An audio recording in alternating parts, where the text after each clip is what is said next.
আলহামদুলিল্লাহি রাব্বিল আলামিন ওয়াসসালাতু ওয়াসসালামু আলা সাইয়্যিদিল মুরসালিন আম্মা বা'দ ফাউযু বিল্লাহি মিনাশ শাইতানির রাজীম বিসমিল্লাহির রহমানির রহিম আসসালাতু ওয়াসসালামু আলাইকা ইয়া রাসূলুল্লাহ ওয়া আলা আলিকা ওয়া আসহাবিকা ইয়া হাবিবাল্লাহ আসসালাতু ওয়াসসালামু আলাইকা ইয়া নবিয়াল্লাহ ওয়া আলা আলিকা ওয়া আসহাবিকা ইয়া নূরাল্লাহ।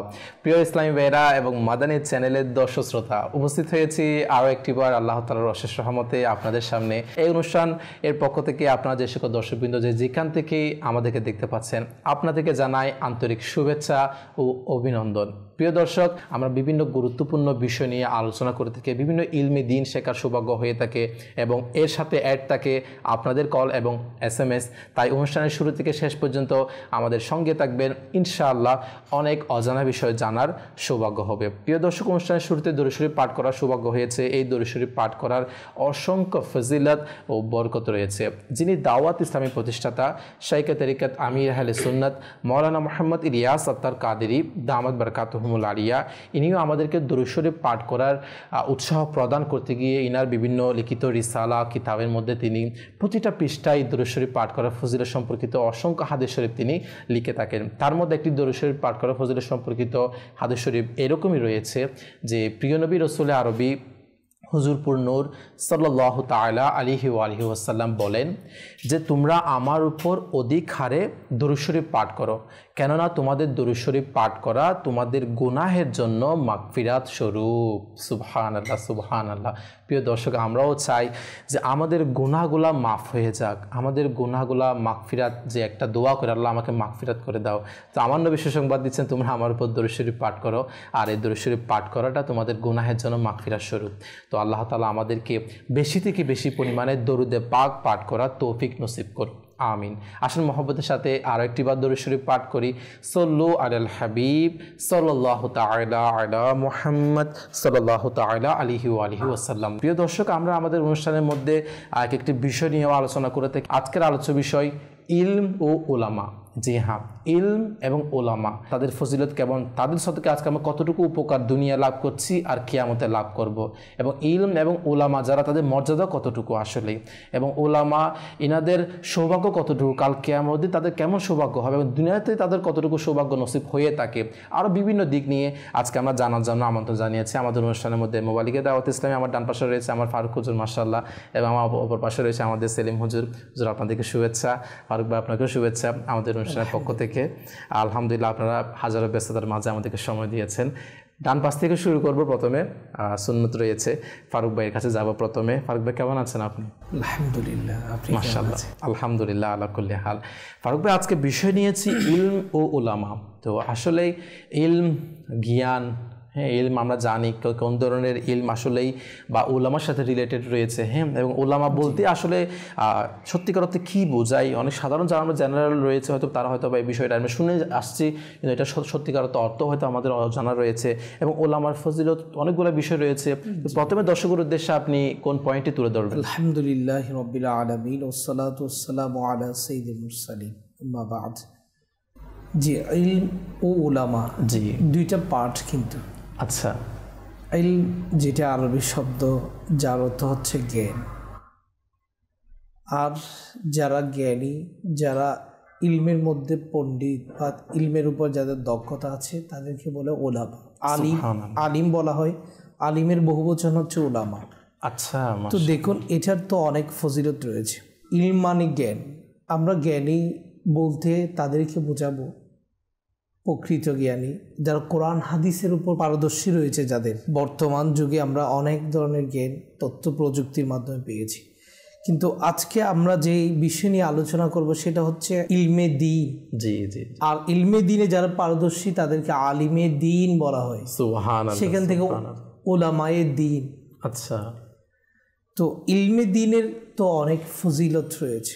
আচ্ছা, ইলমে দ্বীন অর্জন করার ব্যাপারে নবী পাক সাল্লাল্লাহু আলাইহি ওয়াসাল্লাম হাদিসে পাক ইরশাদ করেছেন, প্রত্যেক মুসলমান নর নারীর উপর ইলমে দ্বীন অর্জন করা ফরজ রয়েছে। সুবহানাল্লাহ।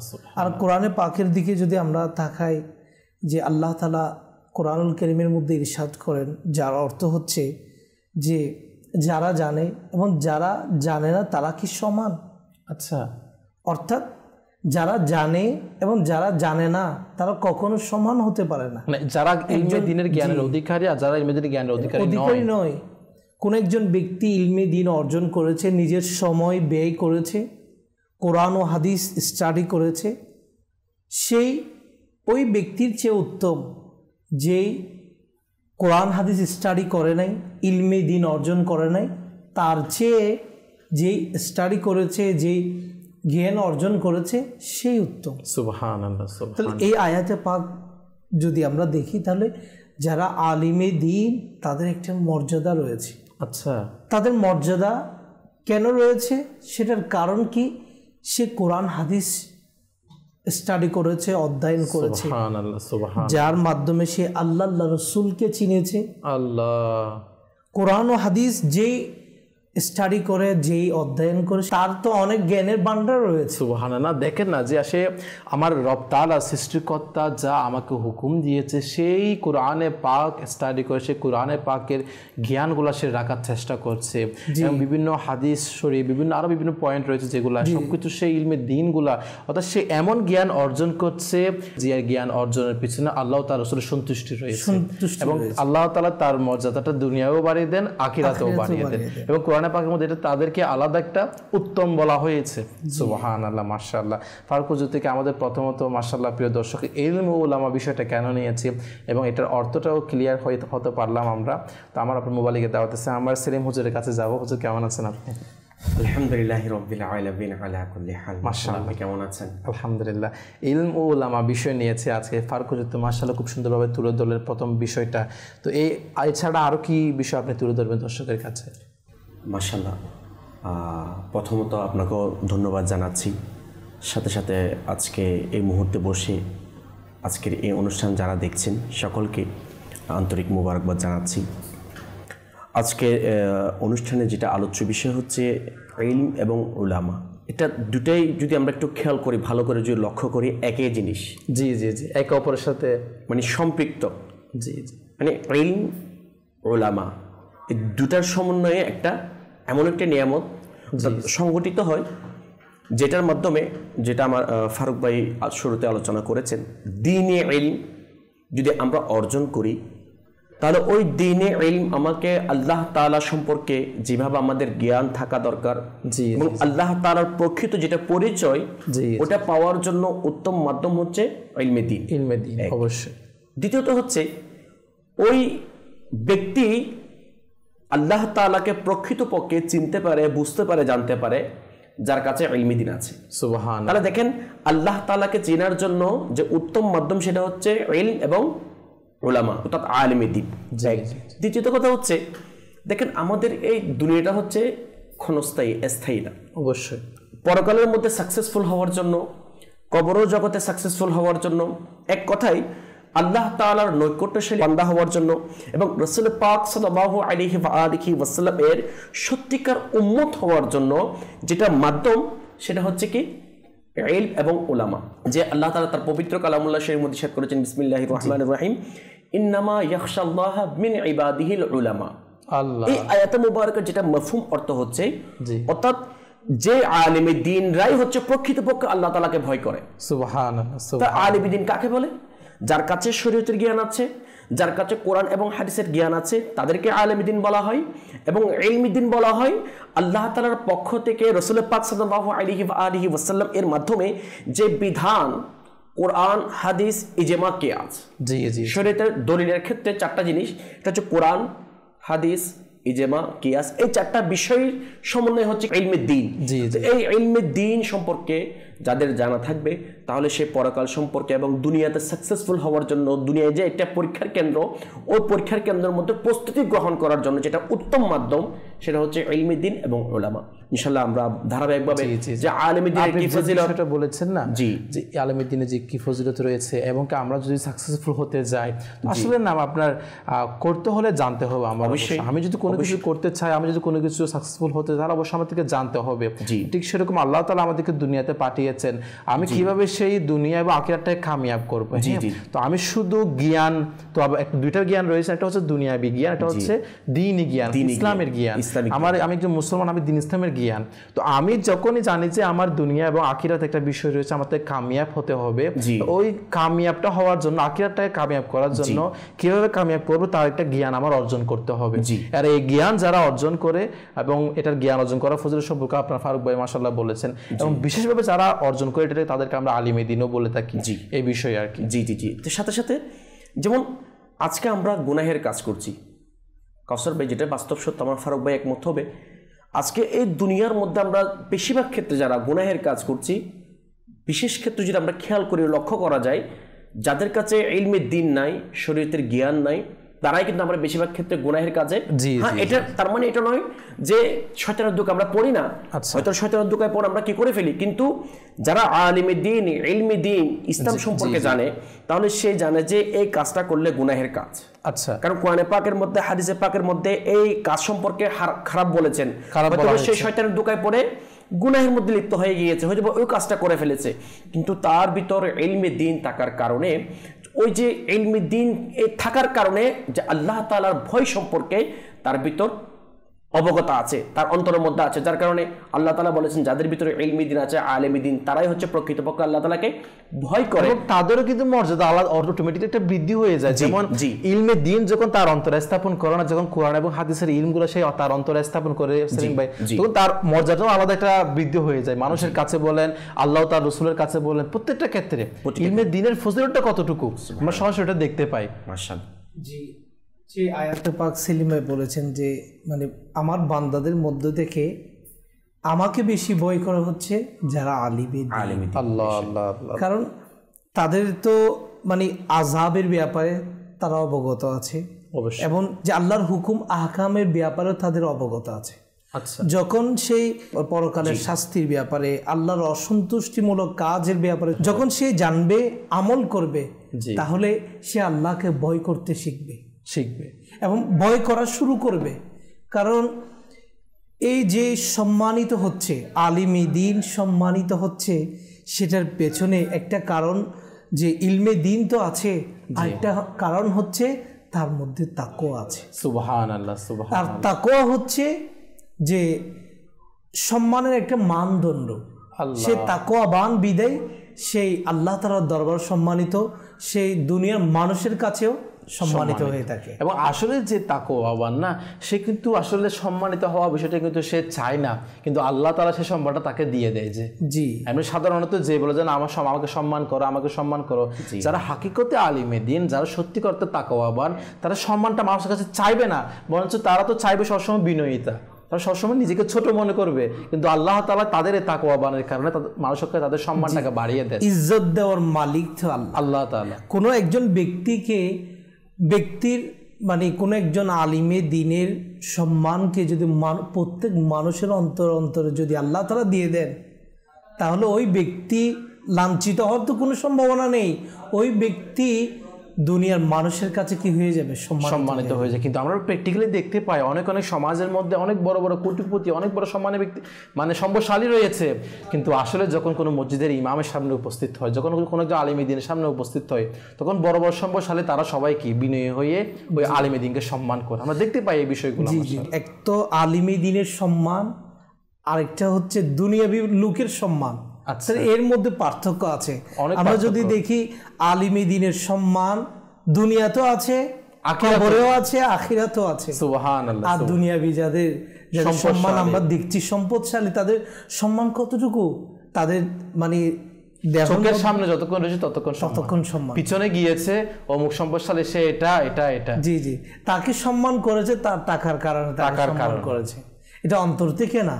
আর যেটা আলিমে দ্বীনের সম্মান, সেটা অন্তর থেকে করা হয়। সুবহানাল্লাহ, সুবহানাল্লাহ। তার ইলমের কারণে আল্লাহ তাআলা সে নেককার বান্দা বলে। মাশাআল্লাহ। আসলে সেলিম ভাই, এটা কিন্তু খুব গুরুত্বপূর্ণ একটা বিষয়। প্রিয় দর্শক, আলোচনা করছিলাম ইলম এবং উলামা।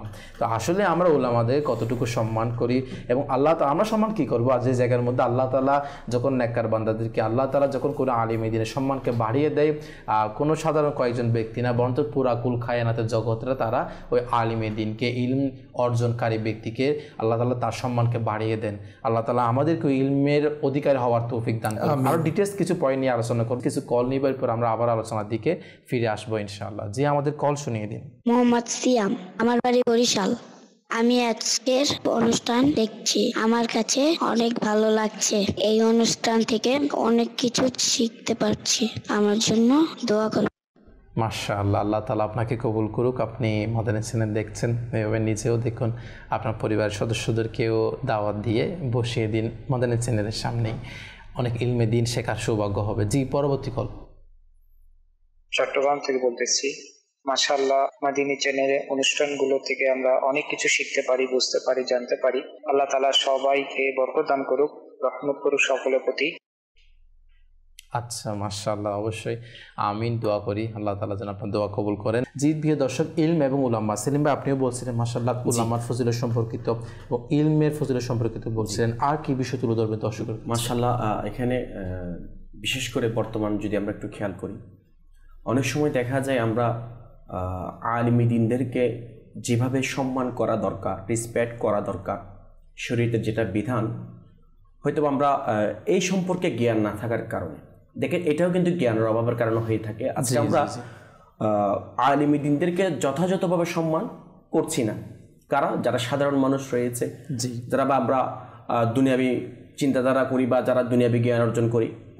দেখেন আল্লাহ তাআলা তার পবিত্র কালামুল্লাহ শরীফের মধ্যে অসংখ্য আয়াতের মধ্যে যে আলিমি দ্বীনের যারা জ্ঞান সম্পন্ন, যাদেরকে আল্লাহ তাআলা ইলমি দ্বীন দান করেছেন, তাদের অনেক ফজিলত কি করেছেন, মর্যাদা বর্ণনা করেছেন। আচ্ছা, এর মধ্যে 28তম পারা সূরা মুজাদালাত এর 11 নম্বর আয়াতের মধ্যে আল্লাহ তাআলা ইরশাদ করেছেন, বিসমিল্লাহির রহমানির রহিম, ওয়াল্লাযীনা উতুল ইলমা দারাজাত। আচ্ছা, এই আয়াতের মুবারাকার অর্থটা আমরা কানজুল ঈমান থেকে শ্রবণ করি। জি, আর তাদের মর্যাদা সমুন্নত করবেন যাদেরকে ইলম দেওয়া হয়েছে। আল্লাহ। তাহলে দেখেন কাউসার ভাই, যেটা বর্তমানে আমার শুরুতে কিছুক্ষণ পূর্বে ফারুক ভাই আলোচনা করেছেন, যে সম্মান দেওয়ার মালিক হচ্ছে কে? আল্লাহ। ওয়া তুইজ্জু মান তাশাউ ওয়া তুযিল্লু মান তাশাউ বিয়াদিকাল খায়র ইন্নাকা আলা কুল্লি শাইইন কাদির। জি জি, এটা বিশেষ করে মানে আল্লাহ তাআলা যাকে চান তাকে সম্মান দিবেন, আল্লাহ তাআলা যাকে চান তাকে লাঞ্ছিত করবেন। তাহলে এই যে আলিমি দ্বীনদের সম্মান, এটা সমুন্নত করেছেন কে? আল্লাহ তাআলা। ওয়াল্লাযীনা উতুল ইলমা দারাজাত বলেছেন, অর্থাৎ আল্লাহ তাআলা যাদেরকে ইলম দান করেছেন তাদের মর্যাদা সমুন্নত করবেন। তাহলে ওইখানে যেখানে আমার মাওলা, আমার রব তাআলা, আমার আল্লাহ তাআলা যেখানে আলিমি দ্বীনদের সম্মান বৃদ্ধি করছেন, তাহলে ওইখানে কসর ভাই আপনি আমি তাদের সম্মান ছোট করে কিছু করতে পারবো না, হবে না। সেই জন্য এখানে হযরত সাইয়েদনা ইবনে আব্বাস রাদিয়াল্লাহু তাআলা আনহুমা বলেন, উলামায়ে কিরামগণ সাধারণত মুমিন হতে 700 গুণ উচ্চ মর্যাদার অবস্থান করেন। 700 গুণ। আল্লাহু আকবার। 700 গুণ। 700 গুণ। হযরত সাইয়েদনা আব্দুল্লাহ ইবনে আব্বাস রাদিয়াল্লাহু তাআলা আনহুমা বলছেন, সাধারণ মুমিন হতে, সাধারণ মুমিন হতে, সাধারণ মুসলমান মুমিন রয়েছে তার থেকে 700 গুণ বেশি মর্যাদার, 700 গুণ মর্যাদার অবস্থান করেন। আর প্রত্যেক দুইটি মর্যাদার মধ্যখানে 500 বছরের ব্যবধান থাকে। আল্লাহু আকবার। তাহলে একটা গুণ কেমন, যে আলিমি দ্বীনের কেমন মর্যাদা, কেমন ফজিলত, এবং আলিমি দ্বীনের সম্মান করলে আমাদের দুনিয়ার মধ্যে লাভ এবং পরকালেও আমাদের লাভ। এভাবে যেমন আল্লাহ তাআলা তার পবিত্র অপর এক আয়াতে মুবারাকার মধ্যে ইরশাদ করেছেন, শাহিদাল্লাহু আন্নাহু লা ইলাহা ইল্লাহু ওয়াল মালাইকাতু ওয়া উলুল ইলমি কাইমাম বিল কিসত। কানজুল ঈমান থেকে অনুবাদটা শ্রবণ করি। আর আল্লাহ সাক্ষ্য প্রদান করেছেন যে তিনি ব্যতীত অন্য কোনো উপাস্য নেই, আর ফেরেশতাগণ এবং জ্ঞানীগণ ন্যায় নীতির উপর প্রতিষ্ঠিত থাকবে। আল্লাহ। তাহলে দেখেন কাউসার ভাই, এখানে আল্লাহ তাআলা বলেছেন ন্যায়ের প্রতি প্রতিষ্ঠিত কারা থাকবে? যারা আলেমি দ্বীন রয়েছে, যারা হক্কানি রব্বানি আলেমি দ্বীন রয়েছে, আল্লাহ ওয়ালা আলেমি দ্বীন রয়েছে, তারা ন্যায়ের প্রতি কি থাকবে? প্রতিষ্ঠিত থাকবে। এই আয়াত মুবারাকার মধ্যে যারা আলেমি দ্বীন, তাদের মর্যাদার কথা আল্লাহ তাআলা কি করেছেন? ঈর্ষাদ করেছেন, তাদের পরিচয় কিন্তু তুলে ধরেছেন যে কারা সত্যিকার আলেমি, তারা সবসময় কি ন্যায়ের উপর, তারা হকের উপর প্রতিষ্ঠিত থাকবে। এটাও একটা বিষয়, এটা একটা বিষয় অবশ্যই। তো সেই জন্য আলেমি দ্বীনের মর্যাদা অসংখ্য বেশি রয়েছে। যেমন আমার ফারুক ভাই শুরুতে বলেছেন, দুনিয়াতেও আছে, কবরের মধ্যেও আছে, পরকালেও আছে। যেভাবে যদি আমরা যদি খেয়াল করি, যেমন একটা হাদিসে মুবারকের মধ্যে খোলাসাটা আমি আরজ করছি যে এভাবে আসছে যে কিয়ামতের ময়দানে সাধারণ মানুষকেও জান্নাতে যাওয়ার জন্য হিসাব নিকাশ হওয়ার পর অনুমতি দেওয়া হবে। আচ্ছা, কি দেওয়া হবে? অনুমতি দেওয়া হবে, সাধারণ মানুষ জান্নাতে চলে যাবে।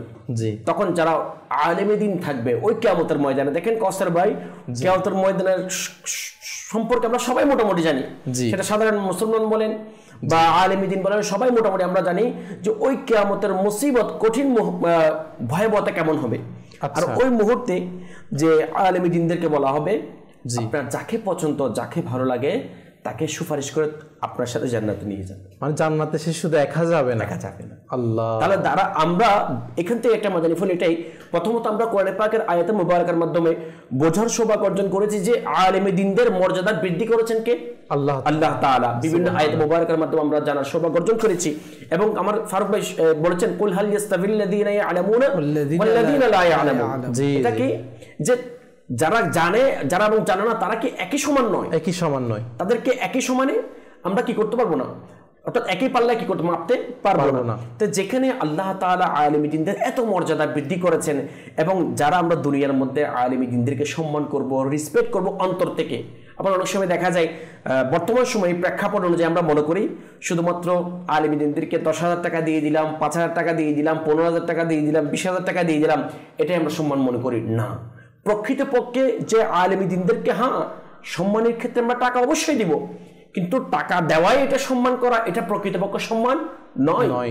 প্রকৃতপক্ষে সম্মান হচ্ছে দিল থেকে একজন আলেমে দ্বীনকে রেসপেক্ট করা, সম্মান করা, তাকে দেখে দাঁড়িয়ে যাওয়া, তার বিরুদ্ধে কোনো অপবাদ না দেওয়া, তার সাথে কোনো খারাপ আচরণ না করা, তার বিরুদ্ধে অন্য কারোর কাছে গীবত না করা, এটা হচ্ছে প্রকৃতপক্ষে একজন আলেমে দ্বীনের ব্যাপারে সম্মান করা। এখানে কিন্তু অনেকগুলো ডিটেলস পয়েন্ট রয়েছে ফারুক ভাই। এক তো বিষয় হচ্ছে যে আমরা যে পয়েন্ট আপনি বলেছেন, এটা কিন্তু বর্তমান সমাজে আমাদের দেখায় যে অহরহ, সেটা হচ্ছে যে আমরা সমাজের মধ্যে দেখতে পাই যে কোনো একজন মানুষকে বা আলেমে দ্বীনকে আমি হয়তো টাকা দিলাম, তাকে সম্মান দিলাম, এটা কিন্তু নয়, এটা কিন্তু আসলে সম্মান নয়। আমার চাইতে আমার থেকে একটা সুন্দর আচরণ যে আপনি একজন আলেমে দ্বীন, এটা কিন্তু আসল সম্মান হচ্ছে এটা। বর্তমান যুগে কিন্তু আলেমে দ্বীনের সম্মান নেই বলতে চলে।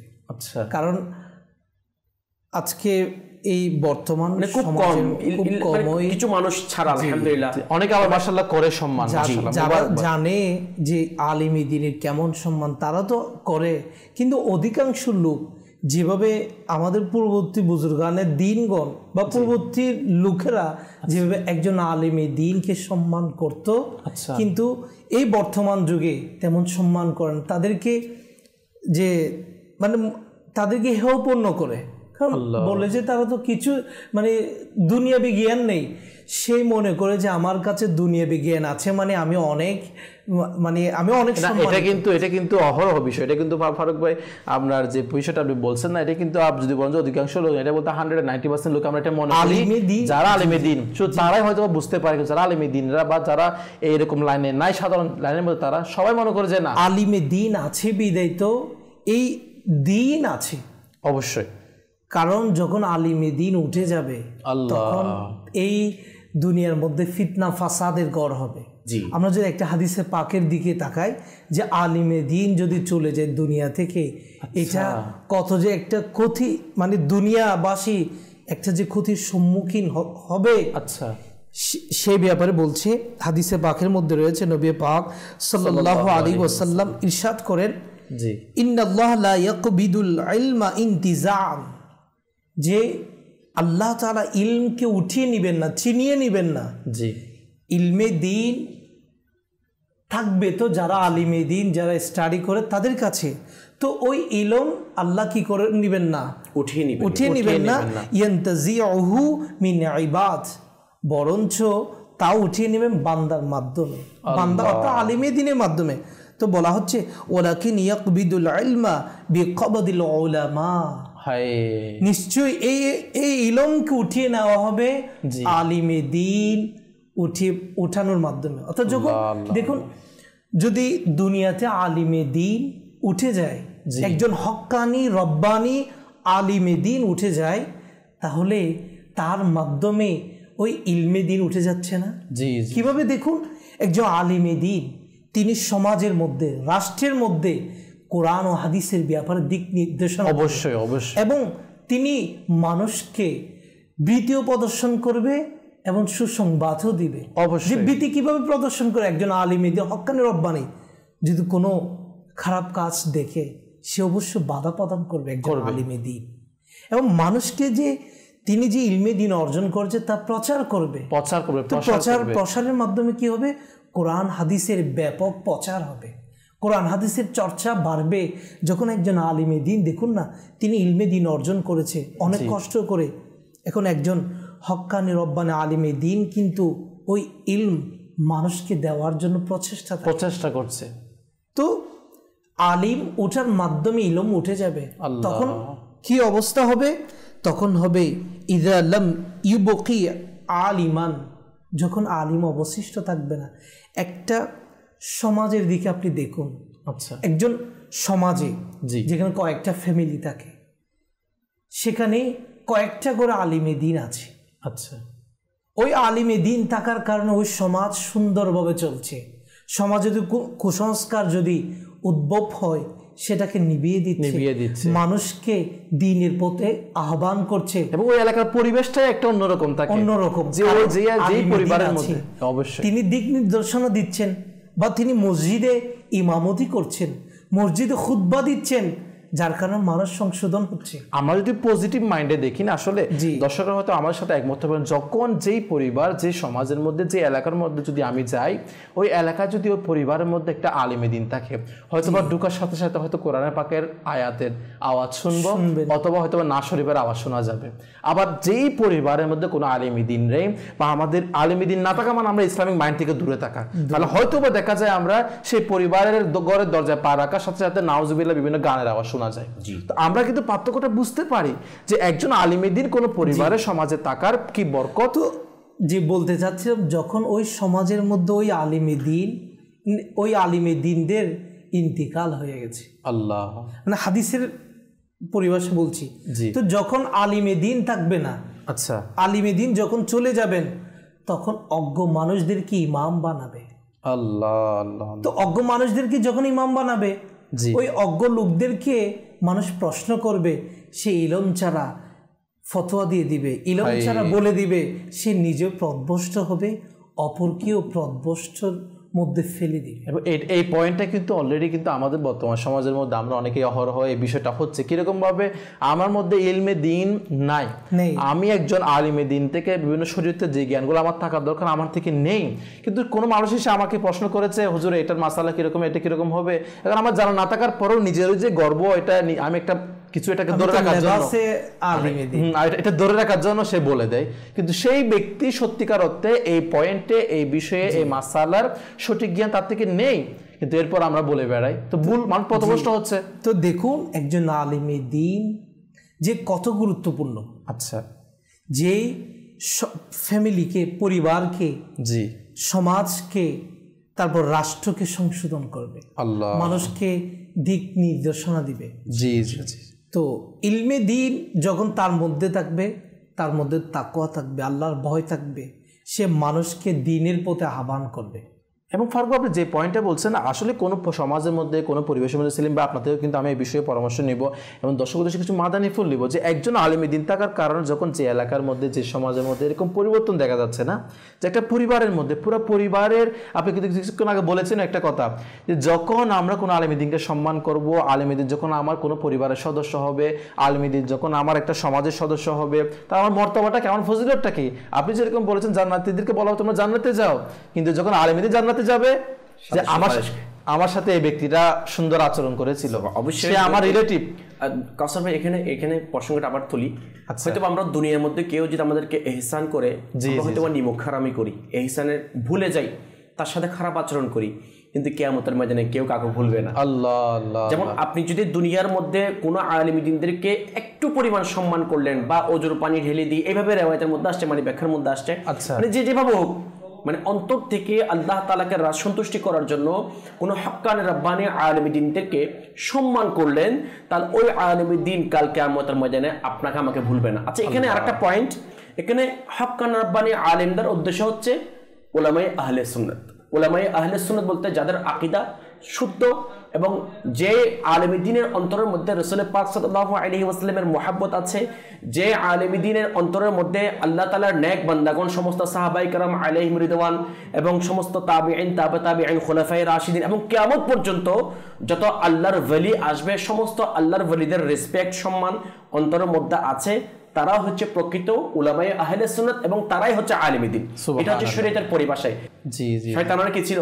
এলেম ছিল। এখন তো আমি শয়তানকে আলেম দ্বীন বলতে পারবো না, কারণ শয়তান ফেরেশতাদেরকে ছিল, উস্তাদ ছিল। আমরা ইতিহাসের মধ্যে দেখি বা কিতাবের মধ্যে আসছে শয়তান কার উস্তাদ ছিল? ফেরেশতাদের উস্তাদ ছিল। কিন্তু শয়তান মালউন, আল্লাহ তাআলার পক্ষ থেকে সে লানত প্রাপ্ত হয়েছে। তাহলে এখন শয়তানকে আমরা কি বলতে পারবো না? উস্তাদ বলা যাবে না। তো সেই জন্য যে ইলমের মধ্যে রাসূল পাক সাল্লাল্লাহু আলাইহি ওয়াসাল্লাম এর প্রকৃত মুহাব্বত দিনের মধ্যে আছে, সেটাই হচ্ছে প্রকৃত আলেম দ্বীন। আলেম দ্বীনের মর্যাদার ক্ষেত্রে একটা হাদিসে মুবারকার মধ্যে এভাবে আসছে, তিরমিজি শরীফ এবং মিসকাত শরীফের মধ্যে নকল করা হয়েছে যে রাসূল পাক সাল্লাল্লাহু আলাইহি ওয়াসাল্লাম ইরশাদ করছেন, একজন ফকিহ অর্থাৎ আলেম দ্বীন শয়তানের নিকট 1000 ইবাদতকারীর চেয়ে বেশি শক্তিশালী। আল্লামা আলী কারি রাহমাতুল্লাহ বলেন, শয়তানের নিকট হাজারো ইবাদতকারীর চেয়ে বেশি শক্তিশালী এই জন্য যে সেই শয়তানের দোকায় পড়ে না। হায়, কারণ আলেম দ্বীন শয়তানের দোকায় পড়ে না এবং মানুষকে ভালো কাজের আদেশ দেয়, অথচ ইবাদতকারী শয়তানের দোকায় পড়ে যায় আর সে বুঝতেও পারে না। হযরত ইব্রাহিম বিন আদহাম রাহমাতুল্লাহি তাআলা আলাইহি বলেন, শয়তানের নিকট বিবেকবান আলিমের চেয়ে অধিক শক্তিশালী কেউ নেই। হায়, বিবেকবান আলেম দ্বীন শয়তানের কাছে অধিক শক্তিশালী আর কেউ নেই। এই জন্য যে আলিম যা বলেন তা জ্ঞানের মাধ্যমেই বলেন। আল্লাহ যখন চুপ থাকেন তখন বুদ্ধিমত্তার সাথে চুপ থাকেন।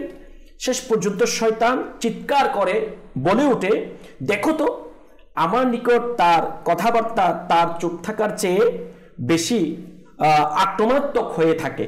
আল্লাহ পাক আমাদেরকে ইলমে দ্বীন এবং উলামায়ে দ্বীনের বরকত দ্বারা ধন্য করুক, আমিন। আমিন। আজকের বিষয় ইলম এবং উলামা। এই ইলম আমাদের না থাকার কারণে, যেটা ইলমে দ্বীন, যার কারণে আমরা অহরহ ইবাদত করছি, মাশাআল্লাহ মারহাবা, কিন্তু আমি নিজেও জানি না আমার ইবাদতগুলো নষ্ট হয়ে যাচ্ছে আমার অজান্তে। কারণ আমার থেকে সঠিক একজন ঈমানদার হওয়ার জন্য যেই যে বিষয়গুলো আমার জন্য শিক্ষা ফরজে আইন রয়েছে সেই বিষয়গুলো থেকে আমি দূরে রয়েছি। তাই অনুরোধ করব অবশ্যই আমাদের ইলমে দ্বীন অর্জন করা উচিত। মাশাআল্লাহ প্রিয় দর্শক, আপনাদের কিছু কল এসএমএস অ্যাড করব। জি, আমাদের কল শুনিয়ে দিন। আমার নাম সাইফুদ্দিন, আমি শ্রীমঙ্গল থেকে বলছি। আপনাদের অনুষ্ঠানগুলো আমার খুব ভালো লাগে। আপনারা আমার জন্য দোয়া করবেন, আমি আপনাদের জন্য দোয়া করব। আমিন আমিন। মাশাআল্লাহ, আল্লাহ তাআলা কবুল করুক আপনাকে, আল্লাহ তাআলা আপনার সমস্ত জায়েজ আশা কবুল করুক। মাশাআল্লাহ। জি, পরবর্তী কল। আপনাদের মাদানী চ্যানেল থেকে আমি অনেক কিছু শিখতে পেরেছি। সবাই আপনাদের জন্য দোয়া করে, আমি আপনাদের জন্য দোয়া করি, আপনারা আমার জন্য দোয়া করবেন। আমি যেন মাদানী চ্যানেল দেখতে পারি এবং আপনাদের মতো হতে। মাশাআল্লাহ মাশাআল্লাহ, আমাদের মতো হতে পারেন। আসলে যে আমার সবসময় এটাও দোয়া করা উচিত, পাশাপাশি আমির আহলে সুন্নাত দাওয়াত কাতমুল আলিয়া না, এনার যারা আমরা ইসলামের বাইরে রয়েছে, এনাকে আমরা আসলে বর্তমান সমাজের মধ্যে দেখতে গেলে আমরা যদি কাউকে দেখি না যে পরিপূর্ণ সুন্নতের আমল বলে, শরীয়তের আমল বলে, প্রতিটা কিছু যে আমরা কাউকে নিজের চোখের সামনে দেখতে চাই, সেটা কিন্তু আমরা আমির আহলে সুন্নাতকে দেখতে পাই। এনাকেও আমরা আইডল হিসেবে বানাতে পারি যে না সাধারণ চোখের সামনে, কিন্তু সর্বোচ্চ যেটা আমাদের আইডল হচ্ছে আমার আকাশ সাল্লাল্লাহু আলাইহি ওয়াসাল্লামের সুন্নতে মোবারক, আমার আকাশ সাল্লাল্লাহু আলাইহি ওয়াসাল্লাম জীবনী, আর এনার জীবনগুলো পরিপূর্ণভাবে আমরা আমির আহলে সুন্নাত জীবনের মধ্যে দেখতে পাই। আল্লাহ তাআলা আর সচরাচর যদি কাউকে দেখতে চাই তো এনাকে আমরা অনুসরণ করি ইনশাআল্লাহ। আল্লাহ তাআলা চাইতো যে নেক কাজ করা, গুনাহ থেকে বাঁচার আমাদের সৌভাগ্য হবে। প্রিয় দর্শক, আলোচনা করছিলাম ইলম এবং উলামা নিয়ে। রওয়ায়াতের মধ্যে রয়েছে যে একদিন মসজিদে নববীর মধ্যে দুটি দলে বিভক্ত ছিল। আল্লাহ, একটি দল কি করছে? জিকির করছে, কোরআনুল কারীমের তেলাওয়াত করছে, ইবাদত করছে। জি জি জি। আর আরেকটি দলের মধ্যে ইলমে দ্বীনের আলোচনা হচ্ছে। সুবহানাল্লাহ সুবহানাল্লাহ, ইলমে দ্বীনের আলোচনা হচ্ছে। তখন আমার নবী করিম সাল্লাল্লাহু আলাইহি ওয়াসাল্লাম ওই দুটি দলের মধ্য থেকে যেই দলের মধ্যে ইলমে দ্বীনের আলোচনা চলছিল সেখানে বসে গেছে। আল্লাহ, দেখুন ইলমে দ্বীনের কত গুরুত্ব। আমরা যদি হাদিসে পাক ওইটার দিকে তাকাই যে নবী পাক সাল্লাল্লাহু আলাইহি ওয়াসাল্লাম ইরশাদ করেছেন, তলাবুল ইলমি ফরিদাতুন আলা কুল্লি মুসলিমিন। জি, তো প্রত্যেক মুসলমান নর নারীর উপর ইলমে দ্বীন শিক্ষা ফরজ। দেখুন এটা এমন না যে আমরা যে মুসলমান, আমাদের যে সমস্ত কাজ ফরজ তা যেমন নামাজের উদাহরণ, নামাজ ফরজ আমাদের উপর, নামাজের হুকুম আহকামও জানা আমার ফরজ। যখন আমি সামর্থ্যবান হব, জি, আমি যে হজ করার আমার সব কিছুর সামর্থ্য আছে, আর্থিক, মানসিক, শারীরিক সব কি আছে, সামর্থ্য হয়ে গেছে, আমি সামর্থ্যবান। এখন আমার উপর ওই যে বিষয়গুলো, আমার ইলমগুলো জানা জরুরি এবং কেউ জাকাত দিচ্ছে, তাহলে এখন তাকে ওই জাকাতের বিষয়ে ইলমগুলো জানা আমার জন্য জরুরি এবং ফরজ হয়ে গেছে। আমার কতটুকু জাকাত আসছে এবং জাকাতের খাত কি কি, এগুলো তো জানতে হবে।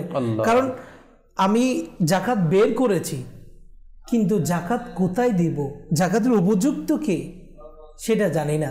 তাহলে এমন কাউকে দিলাম যে জাকাতের উপযুক্ত নয়, তাহলে আমার তো জাকাত আদায় হলো না। আল্লাহ, তাহলে যখন আমি নিসাবের মালিক হব, তখন আমার উপর জাকাতের ব্যাপারেও হুকুম। এখানে অসংখ্য বিষয় রয়েছে। আমার আসলে সেলিম ভাই একটা বিষয় আমি এটা আলোচনা করবো, সেটা হচ্ছে এখানে অসংখ্য বিষয়, সেটা আমার অনেক সময় জাকাতের অনেকগুলো মাসালা রয়েছে যেগুলো কিন্তু আমার একেবারে অজানা।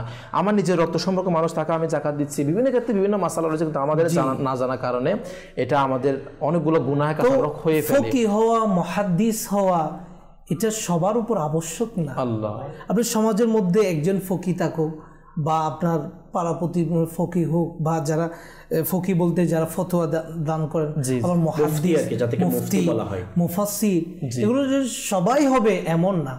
কিন্তু আমার উপর যে সমস্ত কাজকর্ম ফরজ, সেগুলো জানা ফরজে আইন যেটাকে বলে, যেটা আমার উপর ফরজ। আমি নামাজ পড়ব, নামাজ যেমন ফরজ, নামাজের হুকুম আহকামও ফরজ। যদি ফ্যামিলির মধ্যে একজন জানবে নামাজের হুকুম আহকাম হয়ে যাবে, এমনটা না। আসলে ফারুক ভাই, আমাদের ইলমে দ্বীন যা আমার জন্য ওয়াজিব, আমার জন্য সুন্নত, আমার জন্য ফরজ, সেটা অবশ্যই জানতে হবে এবং এগুলোর উপর আমলও করতে হবে, শেখাও জরুরি। এবং পাশাপাশি একজন আলিমে দ্বীন সেলিম, আমি আপনার কাছে এই প্রশ্নটা রাখবো, সেটা হচ্ছে যে আমরা একজন আলিমে দ্বীন, আমরা জানি এটার এত সম্মান, আলিমে দ্বীনের এত মর্যাদা, আলিমে দ্বীনের এত গুরুত্ব, কিন্তু আমার পরিবারের মধ্যে, আমার সমাজের মধ্যে আজকে আলিমে দ্বীন বানানো, আমার সন্তান পরিবারের মধ্যে আলিমে দ্বীন কাউকে রাখা, এই মাইন্ডটা আজকে আমার থেকে উঠে যাচ্ছে। এই ব্যাপারে কিন্তু আপনার থেকে কিছু মাদানিফুল আমি চাই দর্শকের উদ্দেশ্যে। এটার কারণ, মূল অন্যতম কারণ এটাই, কারণ আমরা আলিমে দ্বীনের যেটা ফজিলত, যেটা সম্মান, সেটা আমরা জানি না। আচ্ছা, বর্তমান সময়ে আজকে আমরা ইলমে দ্বীন শিক্ষা থেকে দূরে, ইসলামিক যে মন মানসিকতা, ইসলামিক যেটা শিক্ষা, ওই শিক্ষা থেকে আমরা অনেক দূরে। আজকে আমরা মনে করি মাদ্রাসা শিক্ষায় শিক্ষিত করলে হয়তো বা সে ভাতে মরবে।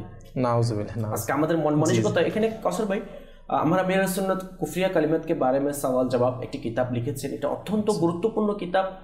এটা যদি আল্লাহ তাআলা সবাইকে তৌফিক দিক এটা পড়ার জন্য, এটা অত্যন্ত গুরুত্বপূর্ণ কিতাব বর্তমান প্রেক্ষাপট অনুযায়ী। এটা আমরা অনেক সময় দেখা যায় যে মনে করি মাদ্রাসায় পড়লে আমার ছেলে বাংলা জানবে না, দুনিয়াবী শিক্ষায় শিক্ষিত হবে না। অথচ দেখেন আলহামদুলিল্লাহ বর্তমান সময়ে মাদ্রাসা শিক্ষার মধ্যে দেখেন পরকালের যেটা প্রথম শিক্ষা, কোরআন, হাদিস, ফিকহ, অর্থাৎ পরকালকে সুন্দর করার জন্য এবং আল্লাহ তাআলাকে রাজি করার জন্য, এবং আমার যে দৈনন্দিন যে কাজ ইবাদতগুলি রয়েছে, ওই ইবাদতগুলোকে সহি শুদ্ধভাবে করার জন্য যেটা মাধ্যম, সেটা হচ্ছে দ্বীনি জ্ঞান। অবশ্যই। তাহলে ওই দ্বীনি জ্ঞান কোথায় শেখানো হচ্ছে? মাদ্রাসায় শেখানো হচ্ছে। প্লাস পাশাপাশি দুনিয়াতে চলার জন্য যে বিষয়গুলি, যেমন ম্যাথ প্রয়োজন, আলহামদুলিল্লাহ সেটাও শেখানো হচ্ছে। ইংলিশের প্রয়োজন, সেটাও শেখানো হচ্ছে। বাংলার প্রয়োজন, সেটাও শেখানো হচ্ছে। পাশাপাশি যে আরেক কিছু আউট নলেজ যেগুলি বর্তমান সময়ের জন্য প্রয়োজন, সেটা মাদ্রাসার মধ্যে শেখানো হচ্ছে। এখন আমরা মনে করি যে মাদ্রাসার মধ্যে যারা পড়বে তারা কি আর ব্যবসা করবে, কতটুকু ইনকাম করবে, কতটুকু দুনিয়াদারি করবে। দেখেন যেখানে আল্লাহ তাআলা একজন আলিম দ্বীনের সম্মান এত বৃদ্ধি করেছেন, কিভাবে? একজন আলিম দ্বীনের জন্য আল্লাহ তাআলা সমস্ত সৃষ্টি মাগফিরাতের দোয়া করতে থাকে। শুধু তাই না, সমুদ্রের মাছ পর্যন্ত মাগফিরাতের দোয়া করে। তাহলে একজন আলিম দ্বীনের মর্যাদা যদি অতটুকু হয়, তাহলে ওই আলিম দ্বীন কি আল্লাহ তাআলা উপবাস রাখবে? সেলিম ভাই, আপনি একটা প্রশ্ন করে 17 দর্শকরা আমার সাথে একমত হবেন। জি, কখনো কি এটা শুনেছেন কখনো কি, আর দর্শক যদি শুনে থাকে আমাকে একটা SMS করে অবশ্যই জানাবেন, কখনো কেউ শুনেছে যে এরকম নিউজের মধ্যে কোনো মাদ্রাসার উস্তাদ, কোনো মাদ্রাসার শিক্ষক, কোনো আলেমের দিন কোনো চাকরি পাচ্ছে না, সে বাতে মরছে, সে কোনো কিছু খাবার খেতে পারছে না, সে রাস্তার মধ্যে বসে থাকছে? কেউ এরকম দেখাতে পারবে একটা? কিন্তু এটা দেখাতে পারবে কেউ দুনিয়ার কোনো সার্টিফিকেটধারী ব্যক্তি তার কোনো চাকরি না পেয়ে সে এখন রাস্তার মধ্যে অন্য কোনো কি করছে, বা বসে ভিক্ষা করছে বা অন্য কিছু করছে, এটা অহরহ রয়েছে। কিন্তু কেউ এটা বলতে পারবে না কেউ মাদ্রাসার শিক্ষার কোনো আলিমে দিন সে কোনো কিছু এখন করতে না পেরে রাস্তার মধ্যে বসে রয়েছে, ভিক্ষা করছে। আসলে একজন আলিমে দিন সে তার তো তাওয়াক্কুল থাকবে রিজিকের মালিক আল্লাহ, আল্লাহ তাআলার উপর। সে ইলমে দিন অর্জন করার পর সে কোনো একটা কিছু করবে হালাল রুজি রোজগারের জন্য। ইসলাম শিক্ষা দেয় যে ভিক্ষাবৃত্তি করিও না, এটা হচ্ছে আমার নবীর শিক্ষা। তাহলে আমরা যে ফরজ ইলম শিখছি না, সে দুনিয়ার মধ্যে যেই হোক, তা আমরা গুনাহের কাজ করছি। আল্লাহ, কারণ ফরজ ইলম শিক্ষা আমাদের জন্য ফরজ আইন করে দেবে। আসলে সেলিম ভাই, এটা আমাদের সব ক্ষেত্রে খেয়াল রাখা উচিত। একজন আলিমের দিনকে আমাদের সম্মান করা উচিত, একজন আলিমের দিনের গীবত থেকে বাঁচার ব্যাপারে কিন্তু অসংখ্য জায়গার মধ্যে এটা আমাদের বলা হয়েছে সেলিম ভাই, এবং চগলখুরি থেকেও বাঁচা হচ্ছে, যেন আমার দ্বারা কোনো কারণে কোনোভাবে যেন অন্য কোনো আলিমের সম্মান হানি না হয়, এটা আমাদের অবশ্যই খেয়াল রাখা উচিত। এবং আল্লাহ তাআলার কাছে দোয়া, আল্লাহ তাআলা যেন আমাদেরকে আলিমের দিনদেরকে সম্মান করার তৌফিক দান করে এবং নিজেকেও আসলে আলিমে দিন হওয়ার তৌফিক দান করে। আপনি বলছেন কিভাবে হুজুর, আমি তো এখন বিয়ে শাদী করে ফেলেছি, আমি এখন বুড়ো হয়ে যাচ্ছি, 40-50 বছর আমার হয়ে গেছে, আমি আবার কীভাবে আলিমে দিন হবো? আপনার জন্য সুসংবাদ, আপনি শুনে অবাক হবেন। দাওয়াত ইসলামী আলহামদুলিল্লাহ এমন এমন সিস্টেম রয়েছে, আপনি 50 না, আপনি 60-70 বছরও যদি আপনার হয়ে যায়, আপনার জন্য আলিমে দিন হওয়ার দরজা খোলা রয়েছে। জি হ্যাঁ, আপনি বলবেন যে না হুজুর, আমি তো ব্যবসা করি, আমি বিজনেস করি, আমি জব করি, আমি কীভাবে আলিমে দিন হবো? আপনার জন্য সুসংবাদ হচ্ছে দাওয়াত ইসলামী অনলাইন আপনাকে আলিমে দিন হওয়ার সুযোগ করে দিয়েছে। দর্শনী জামি আলিমের দিন হওয়ার কোর্স শুরু করে দিয়েছে।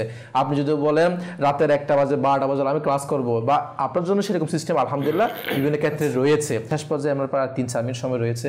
ফারুক ভাই, শেষ পর্যায়ে দর্শক উদ্দেশ্যে কি মাদানী ফল দেবেন? আমাদের উচিত যে আমির আহলে সুন্নাত দামাত বারাকাতুহুল্লাহ আলী আমাদেরকে উৎসাহ দিতে গিয়ে এভাবে বলেন যে প্রত্যেকের ঘরে যেন একজন আলিমে দিন যেন বানায়। কোনো একজন ছেলে, আল্লাহ আপনাকে অনেক ছেলে সন্তান সন্ততি দিয়েছেন, তার মধ্য থেকে আপনি ডাক্তার বানান, ইঞ্জিনিয়ার বানান সব কিছু, কিন্তু একজনকে আলিমে দিন বানান যে আপনার নাজাতের উসিলা হয়ে যাবে। ইলম অর্জনের জন্য বয়স কোনো ফ্যাক্ট না। জি জি জি জি, বলা হচ্ছে যে দুলনা থেকে কবর পর্যন্ত ইলমে দিন অর্জন করার সময়। আমার বয়স বেশি হয়ে গেছে বা আমি মেরিট হয়ে গেছে, সমস্যা নাই, আপনার যতটুকু সময় আছে ততটুকু দেন, ততটুকু জ্ঞান অর্জন করা। ইলমে দিন আমাদের অবশ্যই শেখা উচিত। ইলমে দিন অর্জন করার ক্ষেত্রে আমাদের সময় না বাধা উচিত। আল্লাহ তাআলা আমাদের সেই তৌফিক দান করুক। অনেক দর্শক কিছু কমেন্ট অ্যাড করব। ফেসবুকে আমাদের সাথে রয়েছে মোহাম্মদ শাহ আলম ভাই, মাশাআল্লাহ আমাদের সাথে রয়েছেন। মোহাম্মদ শামীম ভাই আমাদের সাথে রয়েছেন। আল্লাহ তাআলা আপনাদেরকে বরকত দান করুক। একটি কল নিব ইনশাআল্লাহ। যে আমাদের কল শুনিয়ে দিন। আমার নাম মোহাম্মদ রফিকুল ইসলাম, আমি কিশোরগঞ্জ থেকে। আমার ওয়াইফে আপনাদের চ্যানেলটা খুব পছন্দ করে, সে 24 ঘন্টার মধ্যে 22 ঘন্টায় আপনাদের চ্যানেলটা দেখে। ও রাত্রে ঘুমায় না, সারা রাত্রে ওই চ্যানেলটা দেখে। অনেক পরিবর্তন এসেছে। জি অবশ্যই, হয়তো 24 ঘন্টা 22 ঘন্টা তো হয়তো বা দেখে না, হয়তো আপনার মাসে উৎসাহ প্রদানে একটা মানে উৎসাহ, যে আল্লাহ তাআলা অবশ্যই বরকত দান করছে। আসলে আমাদের যখন টিভি দেখি বা মাদানী যে কোনো চ্যানেল দেখি, অবশ্যই মাদানী চ্যানেল দেখা উচিত। গুনাহ আমাদের অন্যান্য চ্যানেলের মধ্যে বেগানা বিভিন্ন হারাম কাজ আমাদের হয়ে যায়, কিন্তু যখনই মাদানী চ্যানেল আমরা আলহামদুলিল্লাহ দেখি 100% সহিষ্ণুতার একটি চ্যানেল, যেটার মধ্যে দেখার মাধ্যমে ইলমে দিন শেখার সৌভাগ্য হয়, অনেক কিছু জানার সৌভাগ্য হয়। অবশ্যই দেখা উচিত। নিজেও দেখুন, পরিবার সদস্যদেরকেও দেখার উৎসাহ দিন, নিজের প্রতিবেশীদেরকেও দেখার উৎসাহ দিন। আল্লাহ তাআলা আপনাদেরকে বরকত দান করুক, আমিন। সংক্ষিপ্ত কয়েক সেকেন্ড বাকি রয়েছে হয়তো আমাদের ফারুক ভাই, সেলিম ভাই থেকে এটাই বলবো। আমরা আজকে আলোচনা এটাই বুঝেছি, আমরা আলেমে দ্বীনের সম্মান করব, অবশ্যই আলেমে দ্বীনের সাথে খারাপ আচরণ করব না। দ্বিতীয়ত কথা হচ্ছে যারা আমরা মা বাবা আছি, দেখেন রিজিকের মালিক আল্লাহ, রিজিক বড় বিষয় না। জি, দুনিয়া হচ্ছে ক্ষণস্থায়ী, স্থায়ী না। আমরা পরকালের কথা চিন্তা করি, যখন মানুষ মারা যায় তখন সাদকায়ে জারিয়া কিছু আমল চলমান থাকে, তার আমল নামার মধ্যে যেতে থাকে। তার মধ্যে উত্তম সাদকায়ে জারিয়া হচ্ছে দুনিয়ার মধ্যে একজন নেককার আলেমে দ্বীন সন্তান রেখে যাওয়া। সুবহানাল্লাহ। ওই সন্তান দেখেন, যদি একজন আলেমে দ্বীন যদি আদারওয়াইজ মানুষদেরকে যদি সুপারিশ করে জান্নাতে নিয়ে যায়, তাহলে ওই মা বাবাকে সুপারিশ করবে না, ভাইকে সুপারিশ করবে না, তার আপন যারা রক্তদারকে সুপারিশ করবে না। সেই জন্য আমরা নিজের সন্তানদেরকে আলেমে দ্বীন বানায় ইসলামী শিক্ষায় শিক্ষিত করে দেখবেন, ইনশাআল্লাহ আমাদের দুনিয়াও কামিয়াব হবে, পরকালে ইনশাআল্লাহ সুন্দর হবে ইনশাআল্লাহ। আসলে প্রিয় দর্শক, নিয়ত করি ইনশাআল্লাহ নিজেও ইলমে দ্বীন অর্জন করব, তার পাশাপাশি নিজের ভাই সন্তান যারা রয়েছে তাদেরকে আলিমে দ্বীন বানাই। আল্লাহ তাআলা আমাদেরকে সে সৌভাগ্য তৌফিক নসিব করুক। দোয়া করা চাই আল্লাহ তাআলার দরবারে এরকম ইলমে দিন অর্জন করার এবং আলেমে দিন হওয়ার সৌভাগ্য, এত মর্যাদা, আসলে দোয়া করা উচিত। আল্লাহ তাআলা যেন আমাদেরকে আলেমে দিন হওয়ার তো সৌভাগ্য দান করে এবং নিজের সন্তান সন্ততিদেরকে যেন নিজের মরার আগে যেন একজন আলেমে দিন সন্তান রেখে যেতে পারে, সে তৌফিক আল্লাহ তাআলা আমাদেরকে নসিব করুক। আমিন বিজাহি নবিল আমিন সাল্লাল্লাহু তাআলা আলাইহি ওয়া আলিহি ওয়াসাল্লাম। আজকের অনুষ্ঠান আমরা এখানে শেষ করছি। সুস্থ থাকবেন, ভালো থাকবেন, নিরাপদে থাকবেন। সাল্লু আলাল হাবিব সাল্লাল্লাহু তাআলা আলা মুহাম্মদ সাল্লাল্লাহু তাআলা আলাইহি ওয়া আলিহি ওয়াসাল্লাম।